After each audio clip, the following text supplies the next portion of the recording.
All right.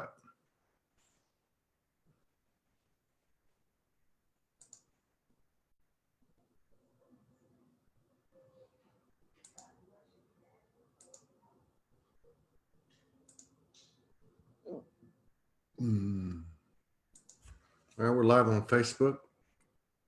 Put a little intro together so we can share and allow people to come in.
All right, what's going on, everybody?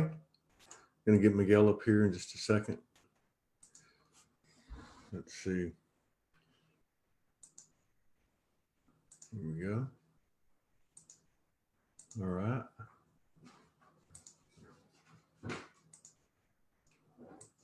Yeah.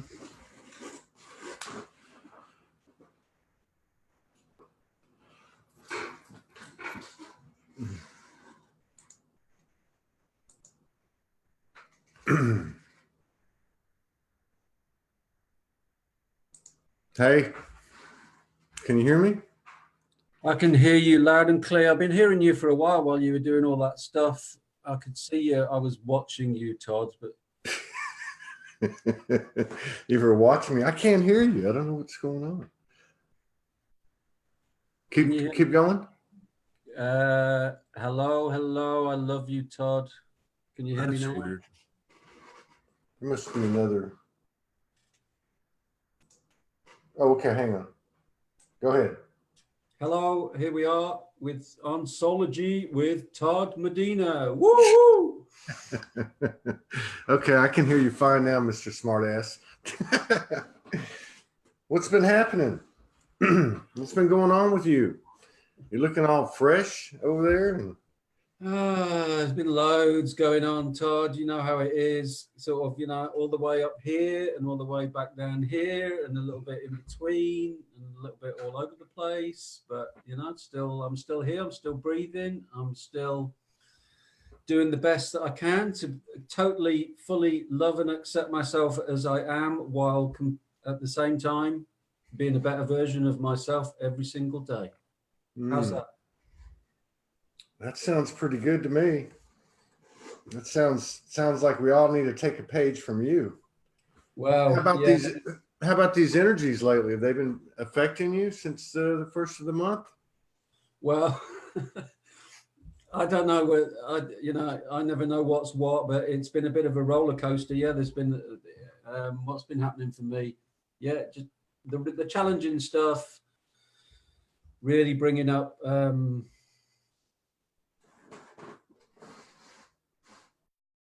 fear, trust. Trust has been a real big one. Trusting woman, trusting the feminine, trusting myself. Yeah, there's been you kind of feel like, oh, right, I've done that, I've cleared that, and we've moved on from that, and it's like, oh, there's another layer, there's some more stuff there going on. So yeah, it's been pretty intense on an emotional level, and just facing ourselves, cleaning out. Yeah, it's been pretty full on, Todd. Yeah, it has been. I think I read something today. Well, I read a few things today, and then and revolving around this 12-12, and what's occurred over the past few days with Morgan and I. Like we didn't have the trust thing. We had about 10 days ago, resentment, like collective resentment. Another message that came in was the war is over between the genders. But that resentment was a big one. That was a real big one. And then I read a couple things today which seemed to talk about that this 12-12 marks the end of a 7-year period from 12-12-12, and that it's it's like the final leg of sacred union between the masculine and the feminine, which, you know, as we go into 2020, I mean, it seems like it's got Trinity and Triad written all over it. So I don't know. Does that mean it's just going to be all nice and cozy and comfy and lovey-dovey? I don't know if it is or not. I don't assume it would be for everyone, but there seems to be something that's been slowly occurring, which there's been a lot of, like what you're talking about. You know, there's been a lot of soul searching or whatever, but I don't know. To me, it feels very different now. You know, Franco de Nicola talks about the inverted matrix is no longer projecting as of the 21st. I saw a video I haven't watched yet with Magenta Pixie. She just put out in her series that she's doing right now, talking about the 21st, 22nd, 23rd. Jason Estes stuff kind of matches that. Amanda Lawrence kind of matches that. Where this distorted, illusionary projection, you know, is no longer playing. And even in the egoic mind, when the loops start playing and presenting themselves, they won't be supported. I don't know. Maybe this is what they prophesize as the 2,000 years of peace. I don't know, but it sure feels different. Yeah. You know, I mean, I don't get, as you know, I kind of like stay in my little bubble quite a lot of the time, and I don't expose myself to too much of the external information and the intel that's coming in and stuff. But I just, you know, I just work with what's coming up right now for me, and remind myself that there's a bigger picture going on here, and that my little story and you know, our little story is just a microcosm of humanity's story. And so it's just like, you know, just stay focused and do the best you can, and when you fuck up, apologize, and get humble and practice being on your knees and all that sort of stuff. So yeah, you know, it's who knows really, you know. I think in answering my own question, you know, what comes next, and it seems pretty inevitable really, that it's dependent on how deep we've gone and how you know, our commitment to our journey and so on. You know, a client asked me the other day, she said, wow, since I started working with you, it's just been so full on and stuff. She said, how long does this last? How long do people usually, you know, work with you and stuff? And I just said, well, you know, we can fast track it, or you can slow it down. It depends how much you want to avoid and, you know, and distract, or how much you just want to come out the other side, you know, and come home really. We can move at the pace that we want, but it's clear that we have more tools and more support and more, everything's more conducive, isn't it, to just, and maybe, you know, maybe the whole thing of time is an interesting abstract concept, but on some human level, we seem to be, there's an urgency to what's going on these days. You know, there's an urgency to, without bringing fear into that, but there's an urgency to, get shit done. And because with the way that it's been going collectively is not sustainable, and we're clearly at a real sort of tipping point. Yeah, we've had some great shows recently, and I can't remember who it was, but I think it was this lady that came on yesterday, someone that we met for the first time, Kristen Baliki, I think's her name. And I think it was her that was talking about it. she's a practitioner, and she said, and it makes sense to me, like, you know, if you want to slow it down, you can't anymore. Once you open up that Pandora's box, it's open, and you can't slow it down. There's an acceleration, and you know, people are waking up more and more every single day. You see that all over the place.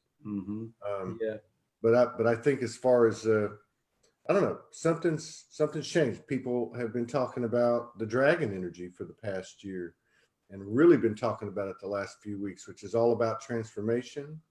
It's all about no BS, pure love, but no BS. We're going to clean out the closet.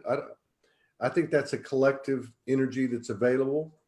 By, you know, some explanations, it looks like it hasn't been around for a while, at least to that degree.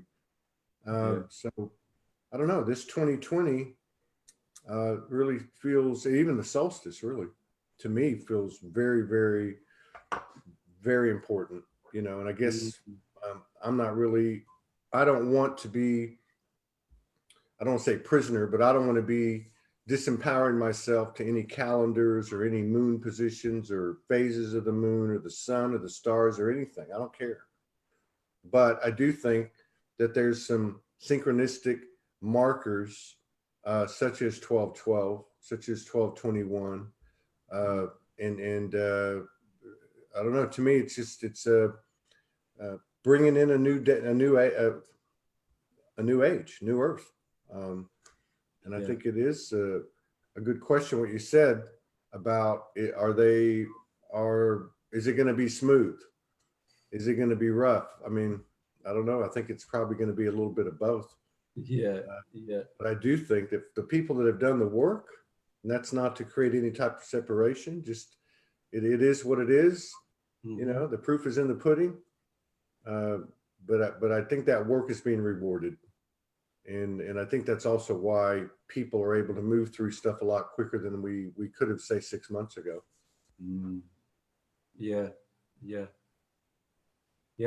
heading down to Avebury tomorrow to the Stone Circle for some ceremony and a gathering for the 1212.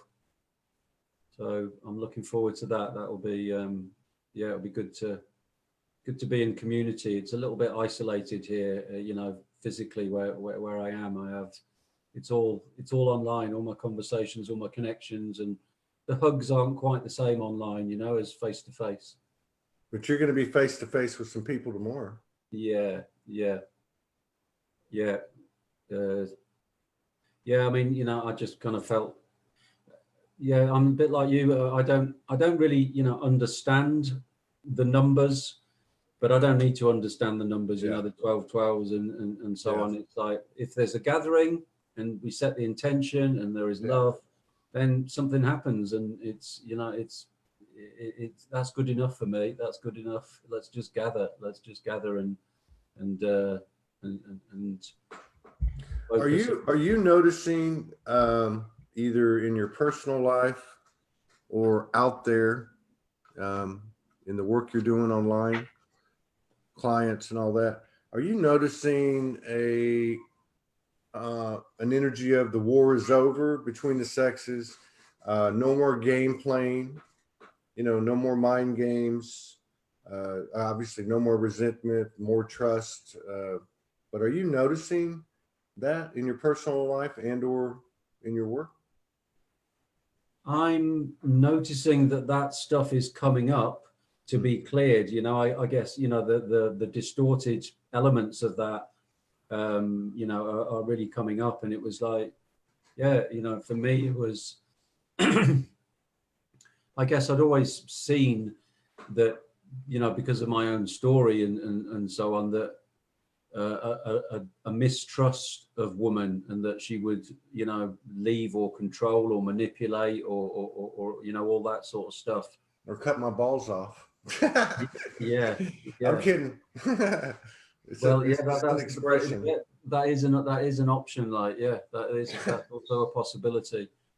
But I guess, I just sort of saw that it was I'd always sort of labeled it and sort of named it and focused on it as, this is a fear of intimacy. Yeah. And, you know, my ego keeps telling me, you know, keep a distance, don't get too close, don't open your heart fully, don't. But then, you know, it's just really, like, as I say, just a week or two ago that I just saw this word trust and saw, wow, this is all about trust. Yeah. You don't trust, you still don't trust fully.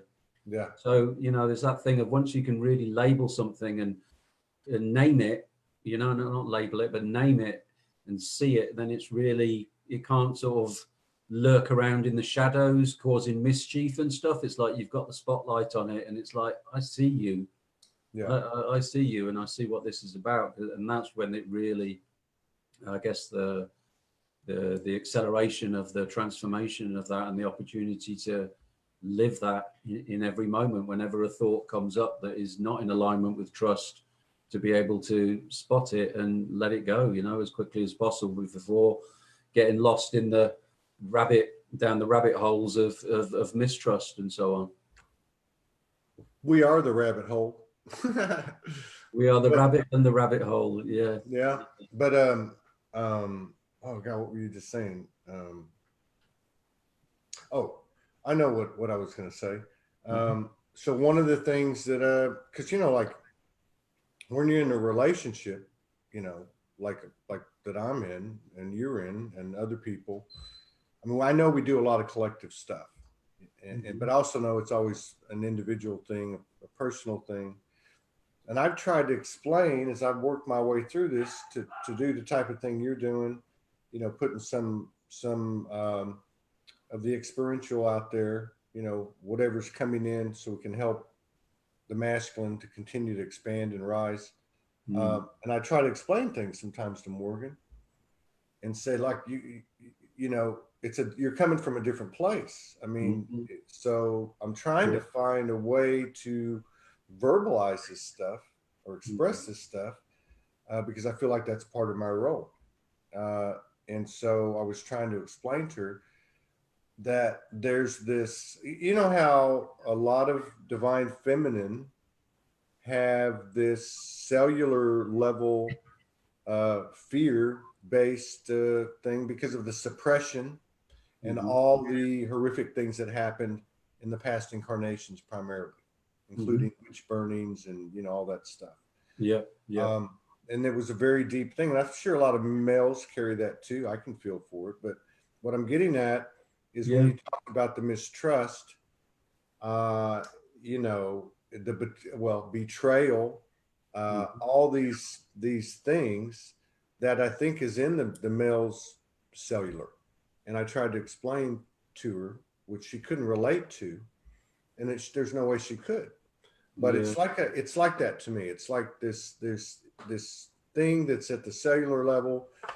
Now I pretty much feel it's gone for me now, but it's real. Like she's gonna burn you, or you know, she's gonna betray you, or she's going to you know, I don't know, run off with somebody else, or whatever the fears are. And I don't know where that comes from. You know, it's obviously not something as loud and as known, such as the 50, 60 million women that were killed in the 14th, 15th century and things like that. But it's still there, you know, so it's but I think that's part of what's being corrected. And like, based on what you're saying with the trust thing, I think the resentment and the game playing has to go. This whole, because telepathy is not going to allow that anyway. And so I think that's why we're burning through this stuff right now too, is because telepathy is not coming, it's here. It's here, and it's going to continue to expand. And you're right about the thing about thoughts, because it all starts right there.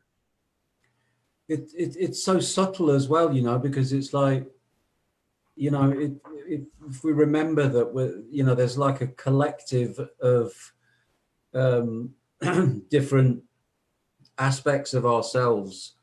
So, you know, and I know myself that sometimes when I get lost in ego and little boy stuff, it's like, oh my God, it's so convincingly true. This is what I am seeing is truth. And then that bubble bursts, and you know, I come out and I go, that was all a total load of bullshit, but it just seems so convincing. So it's like, there's this real need for discernment in, okay, this is true, but what lens am I perceiving that truth through? How pure and how clear and how clean is that lens that I am perceiving what's happening? Because it sneaks in the filters and the distortions and stuff. So, you know, before we notice, before we're fully aware, sometimes it's like, oh my God, you know, it's like it crept in slowly. I just felt so clear and so coming from a clean place. But then this energy sort of like came in and distorted everything without me really noticing it. And then it bursts and it's gone again. You know, it's like, you know, we have to, it keeps coming up for me that, you know, our brains delete, distort, and generalize information, you know, that's coming in. So what we perceive of truth and it's like language and the mind so often aren't up to the task of, you know, of really doing the work that we need to do. We keep sort of jumping in and out and noticing, oh my God, all the filters are on and it's just distorted all that information. You know, you can just say something to somebody else and they hear something completely different to what we've just said to them. So yeah, it's going to get really interesting when when telepathy really, because that is, you know, that's the ultimate truth, isn't it? There is no more hiding. There is no more game playing. Well, you know what? And that's a good point too, because how many times has this happened?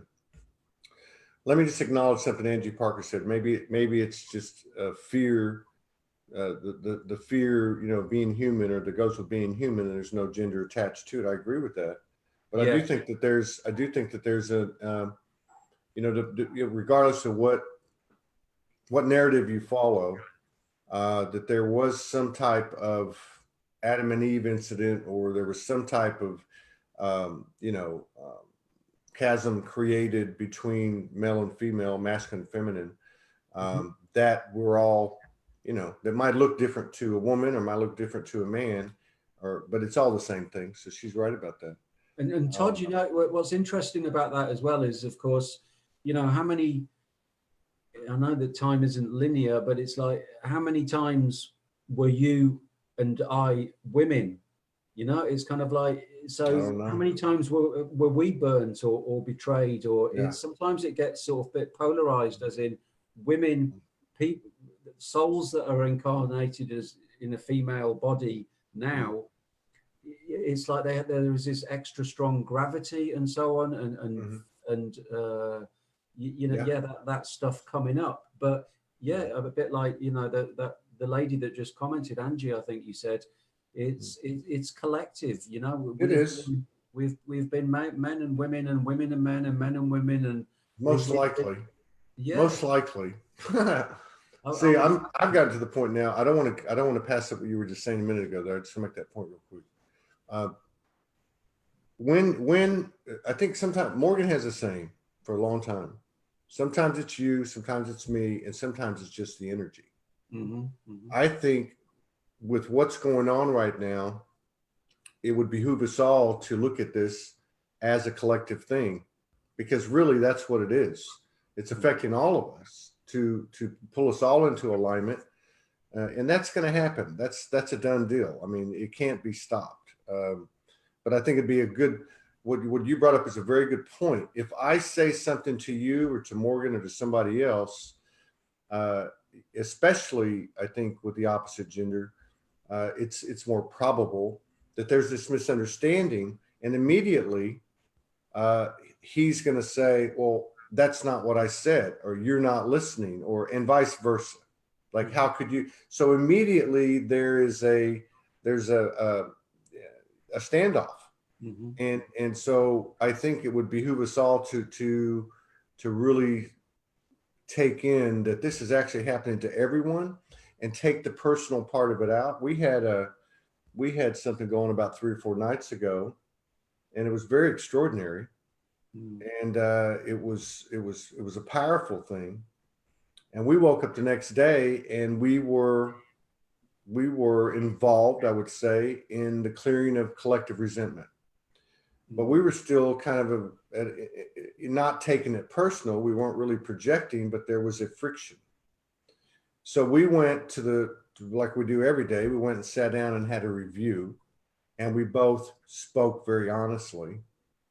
And in that conversation, it became more and more aware to us that this was a collective thing.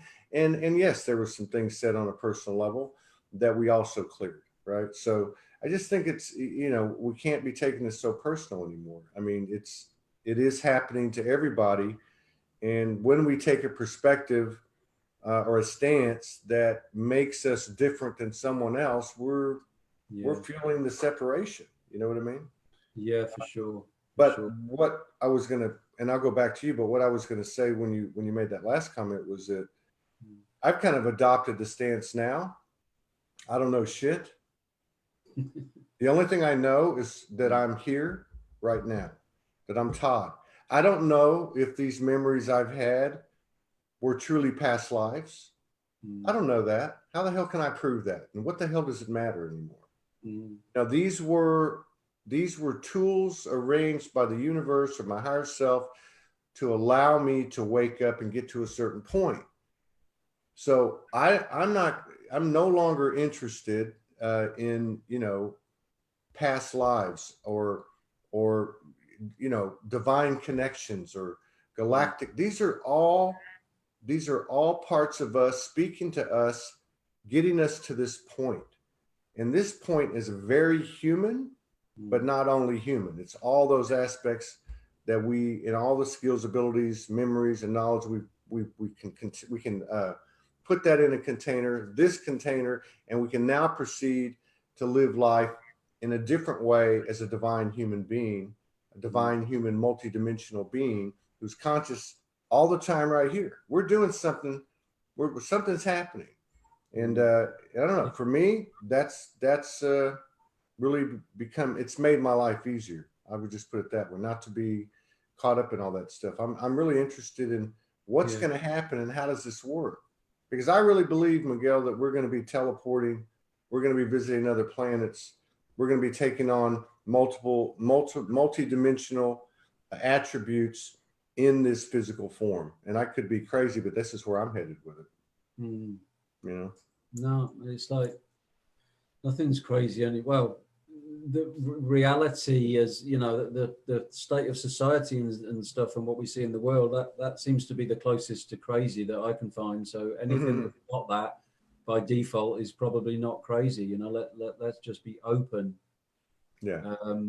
And I echo your sentiments there, Todd, that my Tai Chi teacher always used to say, when you're in meditation or, you know, when stuff, he just said, if you see the Buddha on the road, kill him. And what he meant by that was, you know, don't get distracted by the phenomena and the things that come up, because that's not it. That's just a distraction. Yeah, there's all sorts of wacky stuff and interesting stuff, but that's not it. You know, don't sort of like, you know, just get stuck and fixated on that. Just keep coming back to the simple stuff of, you know, like, I guess for me is my internal compass. Am I being the best version of myself in each moment? Are you being the best version of yourself to yourself? Yeah. First and foremost, are you doing for Miguel? Yeah. Am I doing for Todd? First and foremost. And I think we don't have to, you know, put up a disclaimer with that anymore and say, you know, that's not the same type of selfishness that, you know, from the 3D point of view. No, to thine own self be true. The kingdom is within. I mean, this stuff's been written for years and years and years, eons. And I don't know. I just feel like we were talking about it yesterday with this new friend of ours, Kristen, and how everything seems to be, all the external forces or whatever you want to call it is pushing us to be present in all moments. That's, you know, that's the acknowledging the Buddha on the road, and you keep going, you know. Yeah. You know what I mean? I mean, it's just, it seems like that's where it's taken us. And if that's where it's taken us, you know, I'm going to do my best to focus on, you know, complementing that and you know, Yeah. coinciding with that in an effort to not just to have an easier time with it, but to develop this magic, Yeah. this unknown magic that we all have. Yeah, it's pretty simple, really. You know, I think it gets so complicated, and partly, yeah, you know, with the web, and there's so many, you know, I'll save you, I'll rescue you, I'll heal you, I'll fix you, and it's like, no, we do it ourselves. There are systems and there are people that can facilitate the process, but Yeah. we heal ourselves. We disempower ourselves when we give our power away to somebody else to fix us or heal us. It's, you know, this information, as you say, you know, to the unknown self be true and so on, has been around for ages, but it's now, you know, I have a saying that knowledge is not power, it's the application of knowledge. Now is crunch time. Is like, to what extent can you apply what you know, and can you live it in each moment? And you don't need to have that many truths or that many guiding principles, but you just work with those, and you stick with those, and you know, it's that simple, really. Rather than dispersing your energy here, there, and everywhere, and hoping that somebody's going to come and rescue us. We know that's not going to happen. No. We figured that out, I think. I Yeah. hope so. I hope everyone's figured that out. I mean, Yeah, it's not going to happen. because we're so much more powerful than we give ourselves credit for. You know, everything that we've been taught about who we are is pretty much bullshit. So therefore, let's explore the potential and the infinite possibilities of who we actually are. And let's live that, and let's live from that space. Yeah, that's why I struggle with the global stage.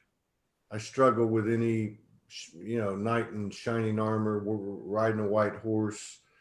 I'm not taking anything away from it, but it just doesn't seem to be relevant at all. You know, it doesn't seem to be relevant to my personal expansion, which I know the collective is directly tied, proportionate to my own expansion. There's a direct relationship. You know, these narratives out there and these stories are, I have very little patience for them anymore. How do you mean, Todd, in the global stage, that things can be fixed externally, that to look out in the world for solutions? Yeah.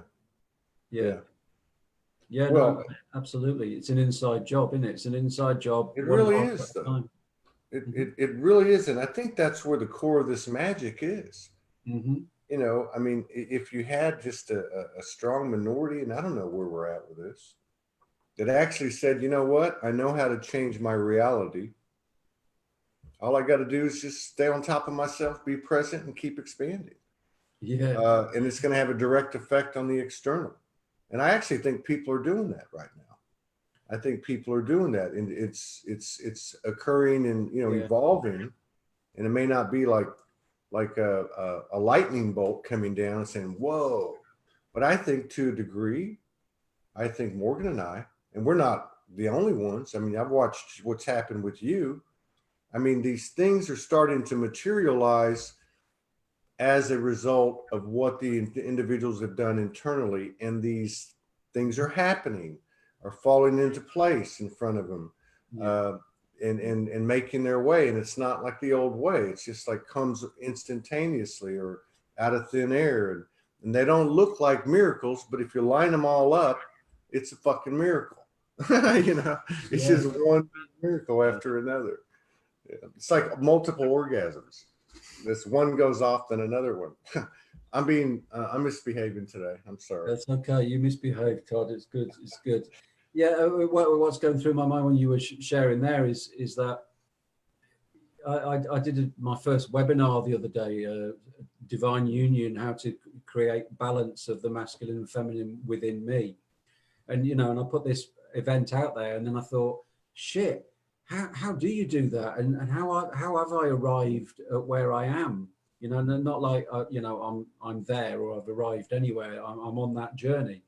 But it really got me thinking, and I ended up writing and writing and going back through my story and going back through my history, and but with a focus on what are the key bits that have contributed to this you know, reasonably developed union of the masculine and feminine within me.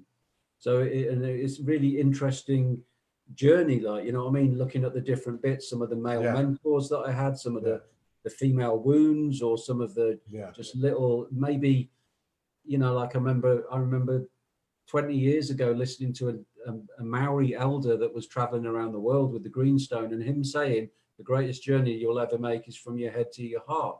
And Yeah. it was like, I was just so primed to hear that. When I heard that, something shifted, and there was, you know, that was a real significant stage. And just piecing all the bits together that have brought me where I, you know, to where I am today. It's been an interesting, you know, week of kind of like just exploring that and looking at how do we do it, like, you know what I mean. It was like, I better have some idea if I'm going to be, you know, speaking in front of some people, sort of thing, and some idea. Because it's like, you know, we just do it by putting one foot in front of the other, being the best That's right. version of ourselves, That's right. following the internal compass. That's But then right. it's like what's happening now is life is asking me to draw the map of my journey so that others can follow it. That's right. You know, I don't want that to sound egotistical. No, that's, yeah, I'm totally, first of all, I'm very happy for you, and I applaud you for getting out there. And I agree with you. I don't, I think the time is gone for, I'm going to download a template and do this, connect the dots on the template, step 1, 2, 3, 4, 5. Mm-hmm. No, I think the time has passed for that. That was like, say, the Akashic records, you know, what was existing. We're actually expanding that. And I think, you know, in these light worker circles and so on, the last few years, we look for these extraordinary things, right? Like, Yeah. you know, Jesus coming down on a chariot, or a spaceship or landing, or, you know, or the Arcturians came. And I'm not taking anything away from any of this. I've had my share of downloads, transmissions, and all that. But what I'm getting at is, I think where the template is being constructed and the blueprint being constructed, it's happening in real time in the present moment. And it's happening through the intention of a Miguel Dean. Let's use you as an example. I have the intention that I want to bring this to the table. Here's the experience I can draw on. Here's the research and stuff and downloads and anything I can add to it. But the crux of it all, you know, the gist of it all is my experience as Miguel Dean. This is what I can offer you. Because somewhere in there, not in the literal verbalization, but in the intention of the heart and in the frequencies that are emitted, there's code. And that code, I believe, is most pure, based on the intentions, you know, purity of the heart. So I applaud you for that. I applaud anybody, and I've said that for years. I may not like the person, I may not like what they're saying, okay? And I think that's okay, because that's the truth. But I respect the hell out of them and honor them for having the guts to get out there and do it, you know? Yeah, Anybody. you know, it's back to, you know, one of your catchphrases, you know, the human is the hero, isn't it? And the human journey, it's the journey. There is, it's how fully can we be present and be in the journey, really, and be in the experience. It's a massive part of it. And yeah, you know, it's you know, I had a client that came to me, and she had a load of, there's so much confusion in people that is created by, for want of a better word, false information that is out there on the web, you know, around, you know, spirituality and so on. And this one in particular was around the whole twin flame thing. Yeah. I hear and meet so many people that are in so much pain because they believe that the person that they met is their twin flame and they will complete them. You know, they don't realize that it's a catalyst for them to complete themselves. They think the other person is going to complete them, and but there's no love, and there's all this toxic energy going on. They're not even together, but it's like they desperately want to be with that person because they believe that they will complete them. And so, you know, they just torture themselves and go through so much pain. You know, sometimes years on, they're still fixated on this person that because they felt that there was this strong attraction, and maybe they were a twin flame, but that they have to be with them and they will complete them, rather than seeing they're holding up a mirror to you for you to do the work inside yourself. Stop looking outside. That's right. And just take the little steps, you know, just do the work, do the little steps. Because, you know, people kind of like say, well, how do you work? You know, in your one-to-one sessions, you know, what sort of healing do you do? And I say, well, it's, you know, it's just, I get a picture of what's going on. You give me the information of what's happening for you. I can see it from a higher perspective, and I can kind of shine some light for you to make the journey with as you know, as little pain and as directly as possible. But you have to take the journey. It's everything that happens in between the sessions. You won't get a healing in the session that then, well, all the pain's gone away and it's all easy. There's so many people that still are hoping desperately that that's what will happen. Yeah. Well, and I think another part of it too is so Morgan always says a copy is a copy is a copy. You know, energetic copies are everywhere, right? And if you look at the twin flame thing, or even let's just say the love of your life thing, or whatever you want to call it, I think what happens is it's a lot like ascension. The program, I'm going to call it the program of ascension, and that is, you know, we just want to get there, you know. So we want to hold on to this person, I think, in like these examples you're giving, because we don't want to have to go look again. We want to be done with it. I don't want to be done with ascension. I don't want to be done with being Todd. You know what I mean? I don't want to be here. Basically, what they're saying is, I don't want to be here. I want to be there. And of course, that's totally arse about it. It's about being here, as fully here, you know, as possible. Because like this is the workshop. Unless you're here, how are you going to see the opportunities and the learnings and the, you know, the gifts that are being presented to you that are smacking you in the face? You're looking somewhere else all the time. It's you know. Doesn't seem like it's rocket science to me. Well, I think that, you know, one way or the other, the universe, the you, me, we, and it, is by hook or by crook, you're going to force us to be present. And how, you know, people talk about, and again, pain is usually the ultimate tool for getting us present. If we don't do it of our own volition, then we get pain. Yeah, that's right. But you know, people talk about we're all fractals of God.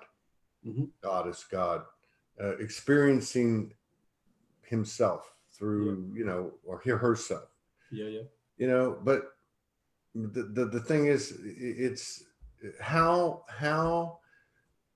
could you have a higher awareness of who you are and what you're a part of than to be present? And I know it sounds boring, and it isn't lightning bolts coming out of the sky and you know, hocus pocus.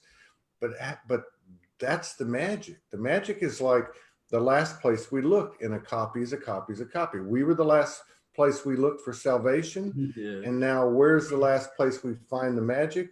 It's just, it's almost sounds like it would be boring, but it's not. And I think people are having these experiences. I've been having them, you know, just walking outside in that space, sustaining it long enough to have an animal encounter or whatever the case is. And I think the other thing that's happening too for people is our spiritual confidence is expanding because the communities have grown, because there's other people out there that you can see or hear their stories, and you're like, oh my God, I thought I was the only one. That's going away. So, you know, it's you know, again too, we spend not a lot of time, but we spend enough time on shadow on what's not in alignment, on this and that. But we have done a kick-ass job. We have done some incredible work as a team of human hybrid souls. Mhm. And I know that for a fact, and that's just my own truth to myself, I guess. But I believe it 100%. Yeah, yeah. It seems, you know, that people, we spend so much time trying to find God, Mother, Father, God, through with the egoic mind, and it's like, you know, it's like putting a blindfold on yourself and looking for something. It's like it can't be accessed through the egoic mind. It can't be accessed Mm-hmm. by attaining more knowledge. It can't be accessed by, you know, by busyness. It's all the stuff that we were sort of, you know, told, oh, you know, that's lazy, or don't do that, or whatever. All the stuff that we were told not to do is the stuff that, you know, as you say, you know, that's where you find it, in the stillness, in the, Mm-hmm. because it's like when the mind, I mean, that's part of the reason why I don't read a lot, and I don't, you know, I'm not too into knowledge or exercising my mind, because it just busies it, and then and it's like this thing that's going like this all the time, so I can't see anything clearly, and I can't get in alignment with the source of who I really am. If there's this Yeah. thing flashing around my mind, busy, Yeah. it's only when the mind gets still that then there's a clear connection and a clear sense of alignment, and sense of peace, and being home. But if we put too much energy into all the, you know, this modality and this technique, and this, we're, yeah, we're just dipping our toes in the water, really, and we're Yeah. kind of holding ourselves back at the same time. It's kind of, Yeah. it's such a fine line of discernment, and it's all pretty paradoxical at the same time, isn't it? Yeah.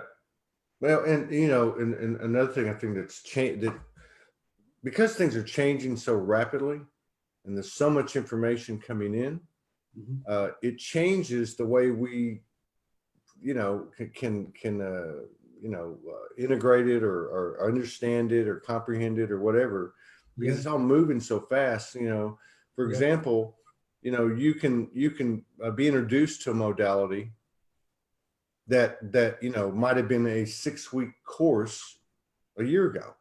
You mm-hmm. can be introduced to modality now, and because of our expansion, able to pull from that, process it, utilize it, and get through it like so many other things so much quicker. And the other thing is, I think people are really starting to. It used to be a unique offering. Let's put it that way, from energy practitioners, that I'm going to go in to the Akash and read your Akash, or you know, now people are starting to step into their own power, and they understand that anything and everything is available to us, Mm-hmm. and we have access to it.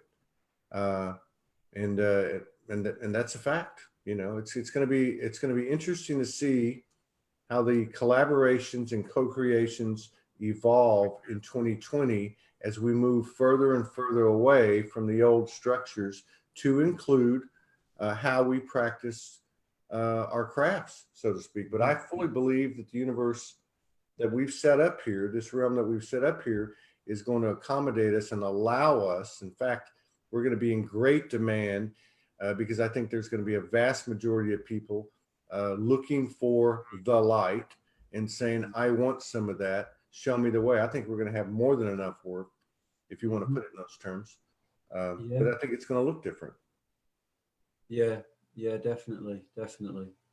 It's, you know, so much of the journey is about unlearning for me. It's not about learning. It's not about adding to. It's most, which again, yeah, I suppose I'm just seeing that right now, the masculine and feminine, isn't it? The patriarchy, masculine stuff is to add to learn, to acquire more, to build more, whereas the Yeah. feminine is the kind of like letting go, and this unlearning, and surrendering, Yeah. which we're being invited to do more of. Free flow.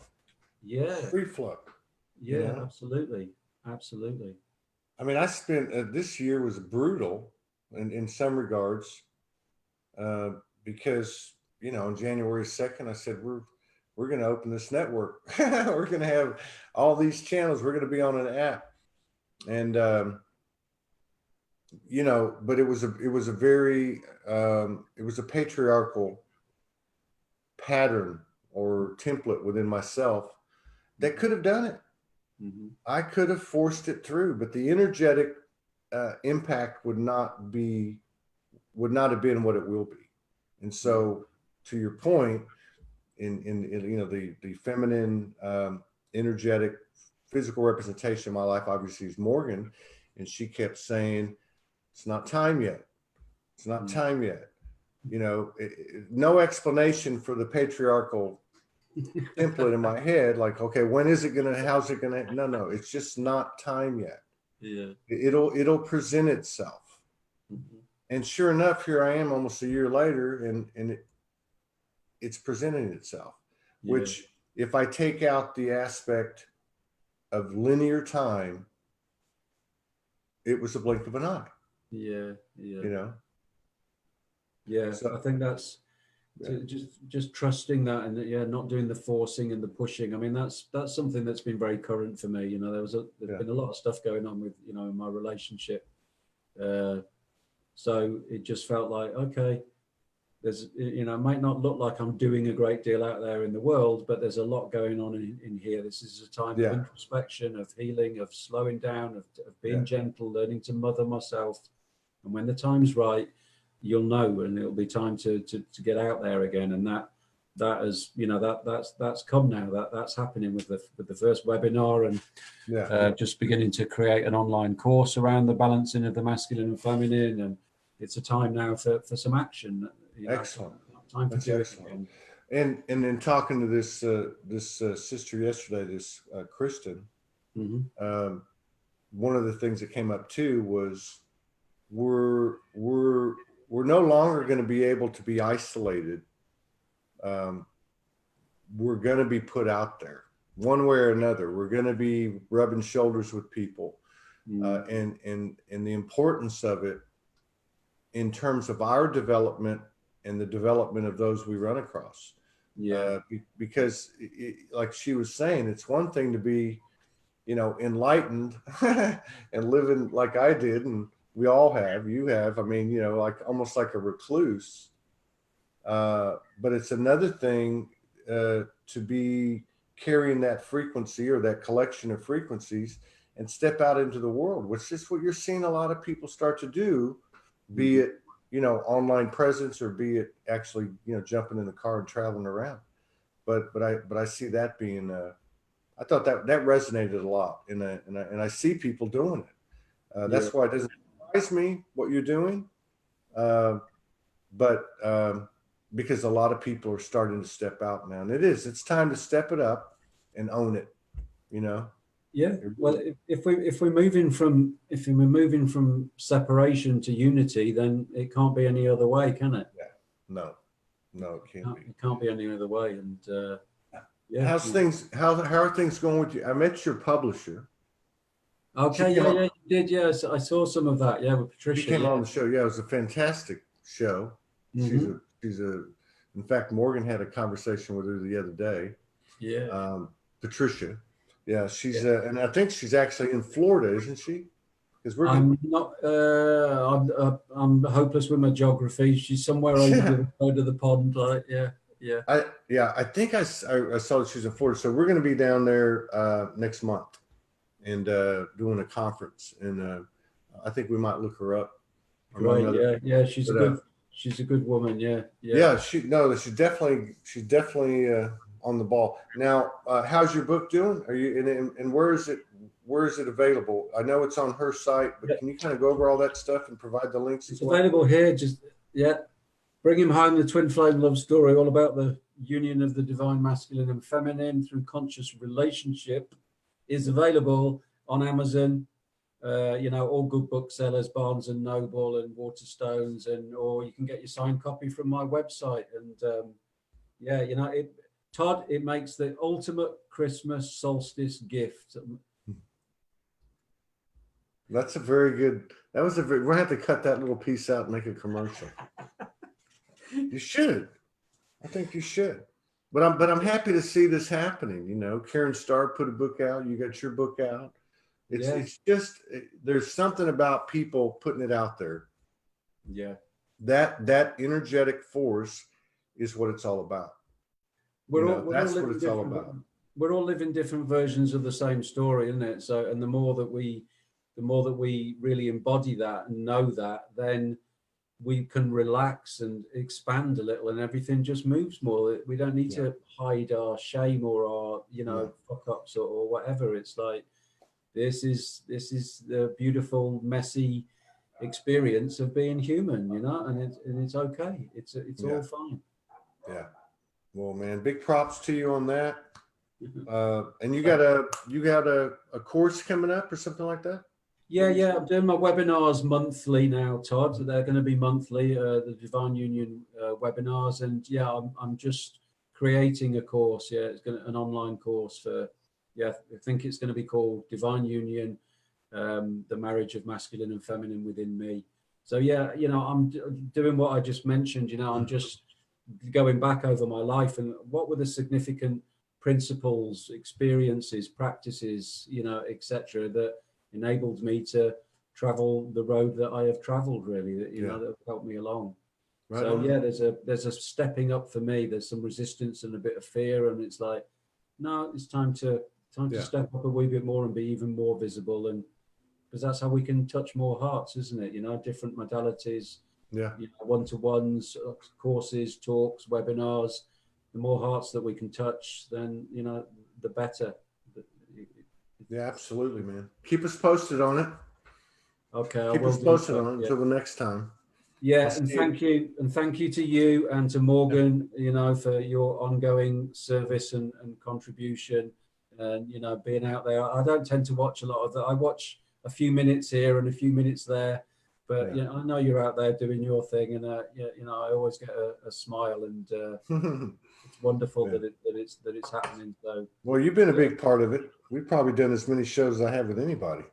We've probably done 12 shows, I bet. Probably. Well, us? Yeah, you and I.